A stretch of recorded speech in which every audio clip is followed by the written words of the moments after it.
dan dari Allah. Pertama-tama, marilah kita mengucapkan puji dan syukur kita atas kehadirat Allah Subhanahu wa Ta'ala. Karena dialah kita dapat berkumpul pada tempat yang insya Allah berberkah dan barokah ini. Salam dan salawat lalu pula kita aturkan kepada Nabi Allah Muhammad Sallallahu Alaihi Wasallam.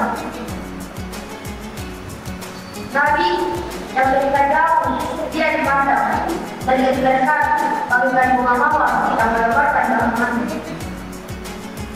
masih muslimin oleh Allah. Ramadan identik dengan bulan aturan. Karena itu kita yang berarti Ramadan bulan yang di dalamnya diturunkan kemuliaan Al-Quran sebagai petunjuk bagi umat manusia, juga sebagai penjelasan mengenai petunjuk dan sebagai pembeda. Al-Quran bahkan turun pada malam kemuliaan, yakni pada malam Lailatul Qadar.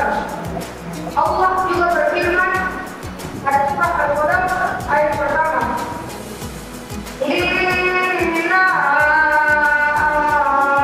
anzalnahu fi lailatul qadar.